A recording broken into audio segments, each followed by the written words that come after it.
Bueno, el origen del narcotráfico en México es mucho más extenso. Bueno, va Sí. siglo XIX. En el siglo XX tenemos, por ejemplo, ya casas de consumo de heroína y de opio. Bueno, no de heroína, de opio y sus derivados en Ciudad Juárez, en Tijuana. Es algo común, pero como bien mencionas, en la Segunda Guerra Mundial se da un boom precisamente para nutrir a los soldados estadounidenses. Primero de marihuana, después de opio en distintas regiones. En México también se da, no solo en Sinaloa, sino en otros lugares, en Guerrero, etcétera. Lo que sucede aquí es la guerra contra las drogas en Estados Unidos es, digamos, un control espacial, geográfico.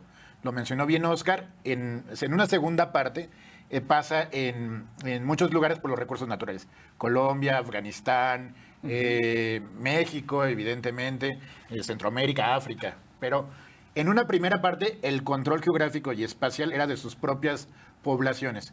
La comunidad negra, es decir, después del fin de la Segunda Guerra Mundial, la Guerra Fría, el fracaso que están viviendo en Vietnam, el boom de los derechos civiles en Estados Unidos, el asesinato de Martin Luther King, el asesinato de Malcolm X, justo en ese contexto, poco después, y hay esa efervescencia, por ejemplo, de la comunidad afroamericana y de los derechos civiles, viene Nixon un poco a pagar esto en el 71 y a decir controlar, controlar, controlar los espacios, los territorios.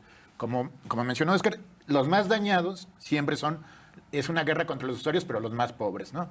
Es, por ejemplo, en las distintas legislaciones que hay en Estados Unidos, no es lo mismo en Los Ángeles o en Nueva York, que por ejemplo en Luisiana, que era un estado donde había muchos afroamericanos, y donde todavía, hasta el día de hoy, te pueden encarcelar por traer un cigarrillo de marihuana o 2 cigarrillos de marihuana, y te pueden dar de 5 años de cárcel o a 10 años de cárcel si eres reincidente. Entonces, es increíble que hoy, en siglo XXI, alguien por traer 2 cigarrillos de marihuana le den 10 años de cárcel, cuando vemos, por ejemplo, que en el lavado de dinero o en otras cosas dan una fianza, salen y terminan gastándose su dinero en las Bahamas o en cualquier otro lugar. Entonces, digamos, yo separaría esa guerra contra las drogas en dos partes. La primera, la local, que la libró Estados Unidos, digamos, contra la propia población afroamericana, y luego digamos, la internacionalización, que es un poco controlar los recursos y territorios a nivel internacional.